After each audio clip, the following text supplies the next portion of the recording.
Antichrist. You got me in a vendetta kind of mood. Welcome to the show, ladies, gentlemen, everything in between. Excuse me, let me take a sip of my bug juice.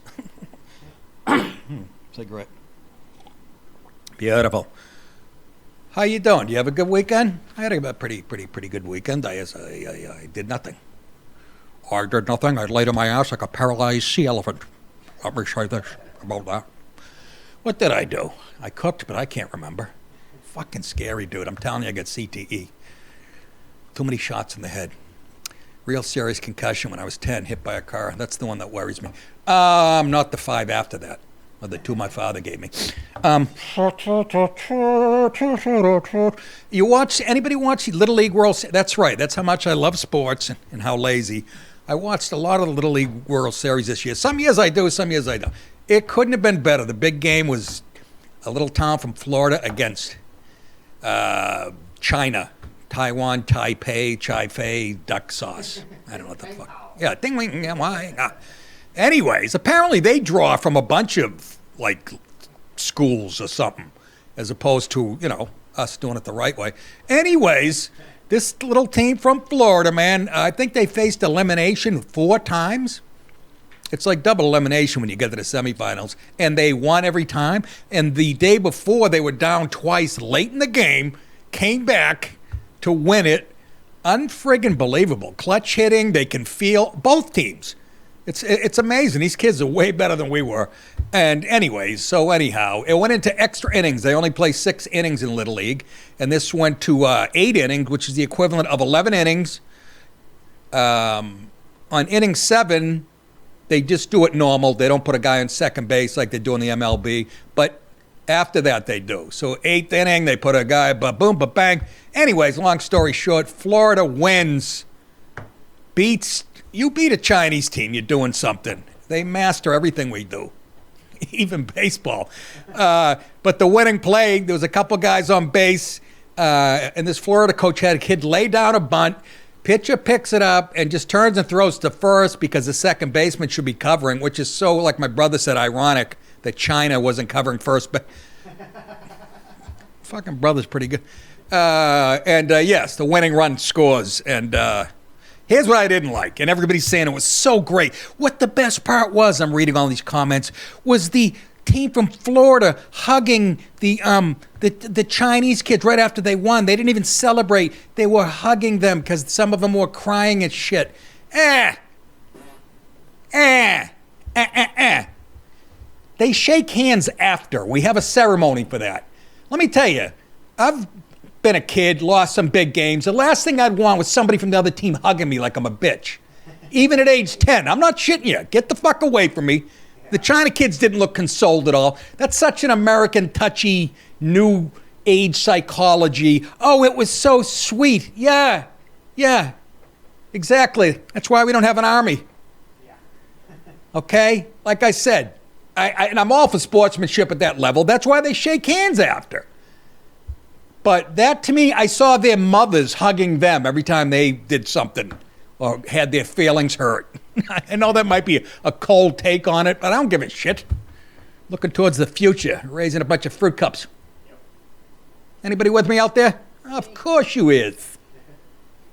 Anyways, tremendous. And I watched a little of the Patriots. I don't watch preseason football, even when I'm fucking young. Sorry, you got Team 4 defense against Team 3. But they did put Drake May in last night. Apparently a quarterback controversy in New England. We have this guy, Brissett, who's been around forever, played for the Patriots, then went to 3 other teams. He's back with the Patriots. Not a bad quarterback, but come on. I watched they put in Drake May, kids running around, throwing on the run. I was watching for like 3 series. It's so clear who the quarterback, apparently, maybe not. I didn't watch the other preseason games. But let's remember the coach is black, Gerard Mayo, and he is a big DEI guy. Okay? Even though he says whoever's the best is going to start, blah, blah, blah. So where's the controversy? I've been watching this shit for 55 years. I could tell in 5 minutes who the better quarterback was. And Brissett's not bad. Don't give me that. I'm not saying that. But anyways, keep your fucking DEI horseshit out of it. Nick, you're coming out with great guns ablazing. Shut it. Not to mention, What? college football is underway. College football is underway. Not to make this a sports show, but Jesus, me and Dallas came in with erections today. Had nothing to do with the shirt I was wearing or him either. Great opening game. We had Georgia Tech in Ireland against number 10 ranked Florida State. And Georgia Tech, just a good game. 21-21 late in the game. The kicker for Georgia Tech, by the way, hits a 52-yarder early in the game. That was his longest ever. Then hits a 59-yarder. Then he missed one, I guess. Then comes in for the last play of the game to win it with a 44-yarder, I think, if I'm not mistaken. How about that? Not to mention they kept Florida State's offense off the field for about a quarter and a half. Dallas, nobody cares. Now listen, that's true. That's a heartbreaker when you're a ranked team. Oh, now you got to win every fucking game if you're lucky. All right, enough horse shit. That was 6 minutes of sports. Robert F. Kennedy joins Trump. That's the big story since I've seen you guys last. RFK Jr. suspends campaign. Independent candidate has endorsed Donald Trump. And that is good news. It tells you how far left Kamala and the jerk-off Democrats have gone. This guy is Democrat royalty, his family. And he's like, you fucking people. And, of course, his family is going, he's crazy. Shut the fuck up. You're crazy. I wish somebody would get RFK Jr. a lozenge. Got a real dry throat. Here he is. Here's a story. I think it was news covering what happened. That's going to make America healthy again. Pause. A guy sounds like he has throat polyps and he's talking about being healthy. He sounds like Catherine Hepburn. I'm telling you, COVID was created by the chinks. Now. I think that's an actual quote from her. That's right. Go ahead. Go ahead. Speaking to reporters earlier, Kennedy strongly implied Trump promised him a high-level job in a public health or food regulation capacity in a potential future Trump administration.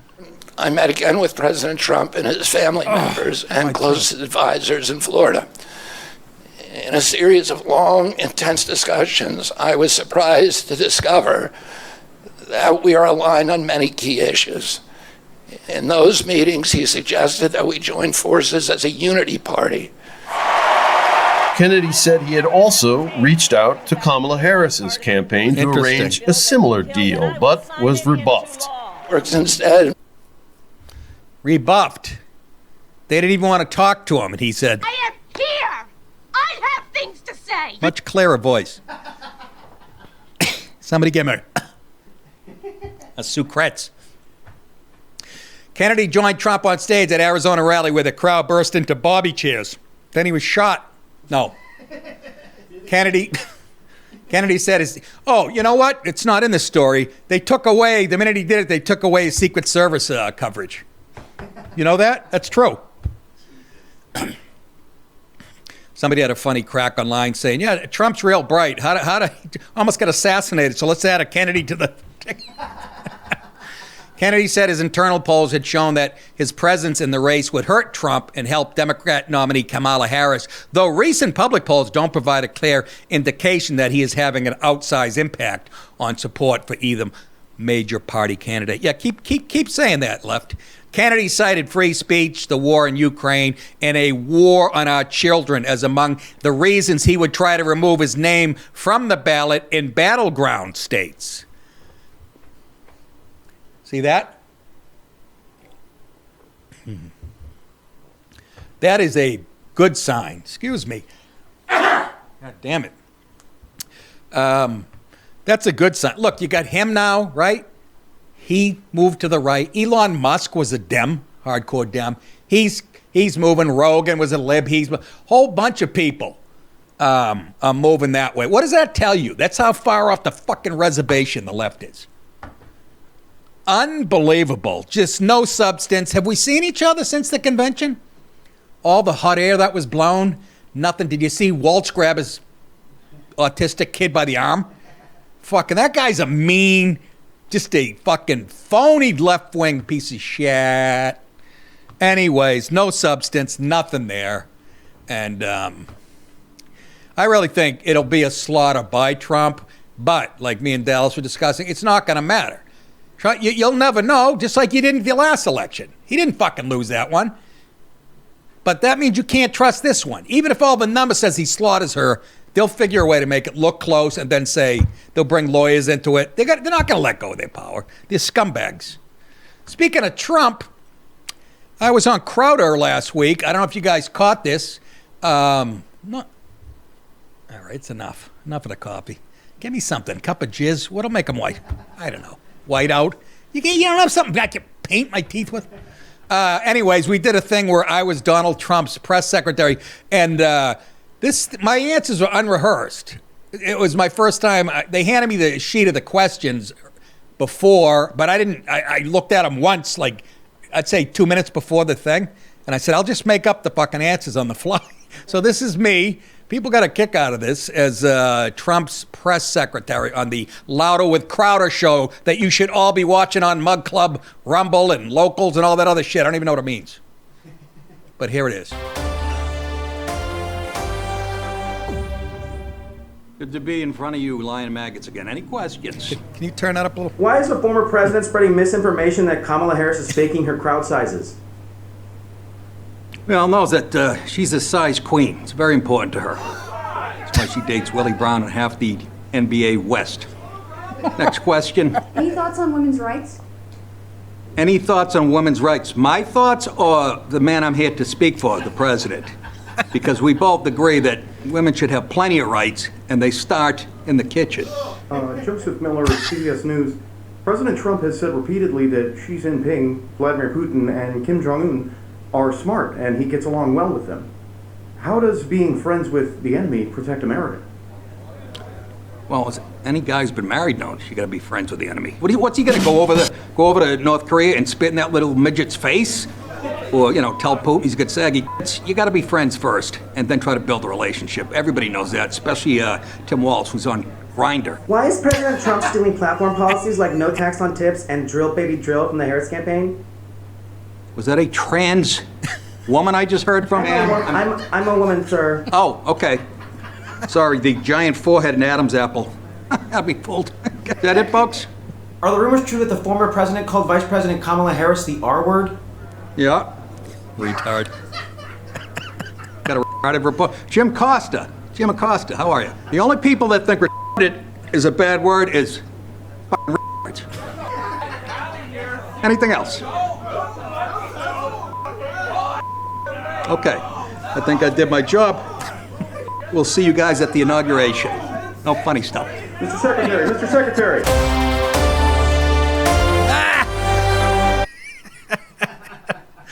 That's what I love about it.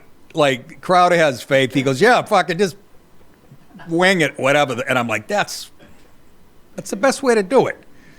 And my favorite part was did you call for the R word? Your answer, yeah. R meaning retarded, folks. Yeah, that was. I was just answering truthfully. That's why it came across as kind of funny. Anyways, I thought you get a kick out of that. And like I said, that's Lotto with Crowder. Folks, they have a studio. I mean, you got to sign up for his show. It's everything he says backed up by facts and shit.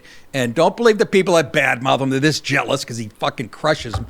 And he's got a couple of things coming out. He has got an undercover team like Project Veritas, who have a couple of things, I guess, coming out later in the year that are going to really be tremendous. Let's move on to this world that's crumbling before our eyes. France anti-free speech. Imagine that, a democracy, so-called ally, a NATO member. Anti-free speech. What do you mean, Nick? Well, billionaire and Telegram messaging app CEO Pavel Durov, Jesus Christ, what's he, 28, worth 70 trillion, was arrested in Paris on Saturday night. Did you hear that? In Paris on Saturday night.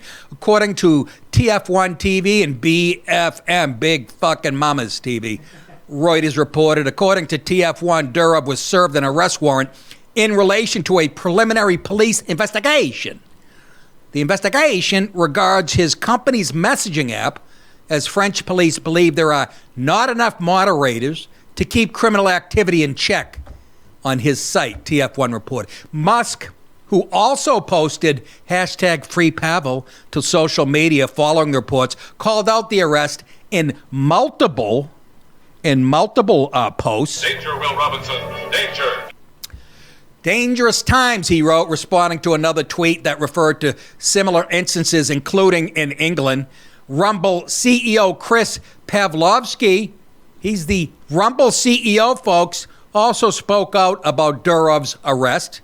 He says, and I quote, France has threatened Rumble, and now they have crossed a red line, and he means it, not like when Obama says it, by arresting Telegram's CEO, Pavel Durov, reportedly for not censoring speech, he wrote. And Miles Chong, a conservative commentator who to me looks like a young Asian William Shatner. I don't know. Conservative commentator argued the arrest was part of a witch hunt. Are you interested in the real story? I am. Tell me what he means by that. He says this is about silencing dissent and controlling information. Well, thank you, Detective. They want to turn the internet into another arm of their propaganda machine. We're watching freedom of speech being attacked right before our eyes, he wrote.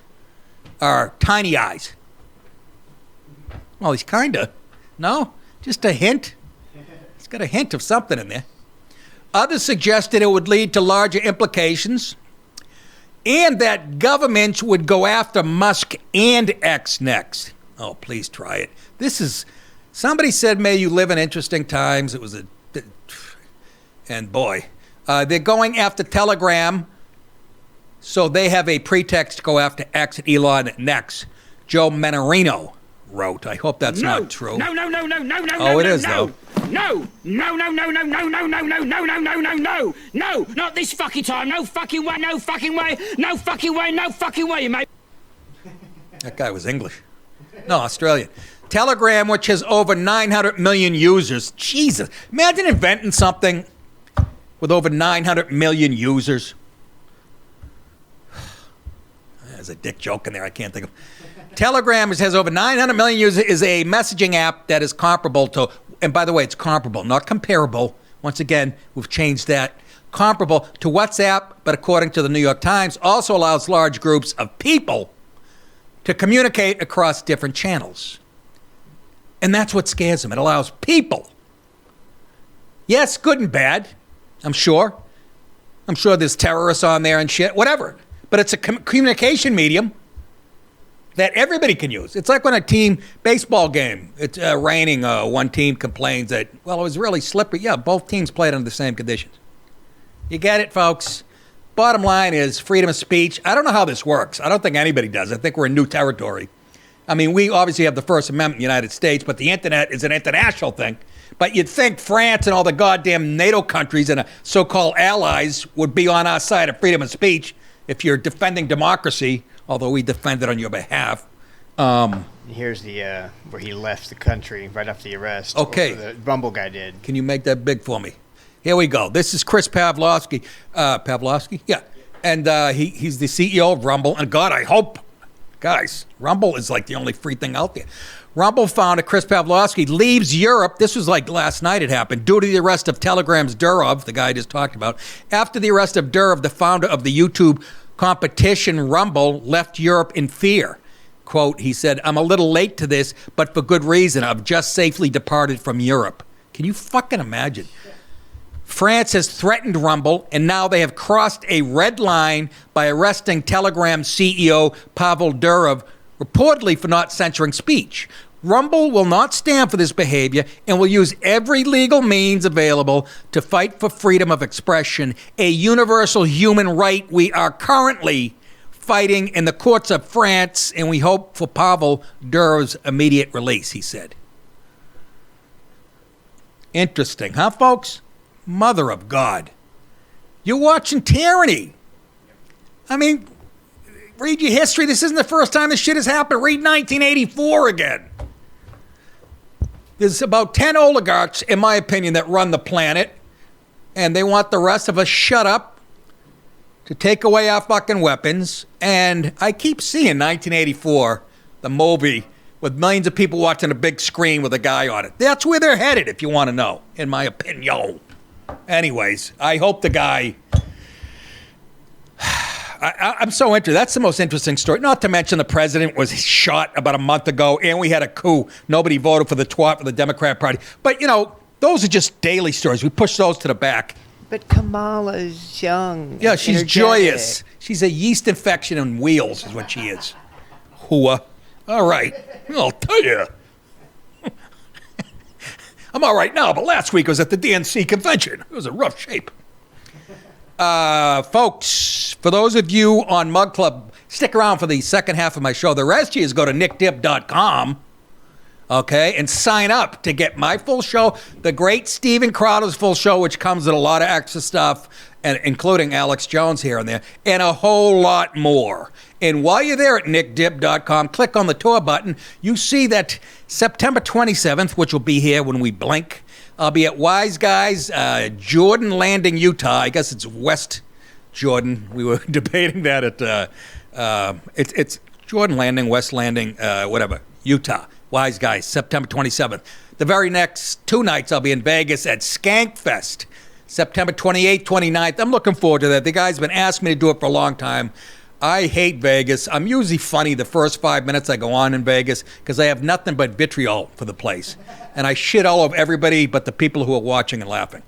But I just go, yeah, you want to see a fucking Dominican grandmother 8 months pregnant with a fucking, you know, a Van Halen tattoo on her tits? Go to fucking Vegas. Hi, good night, everybody.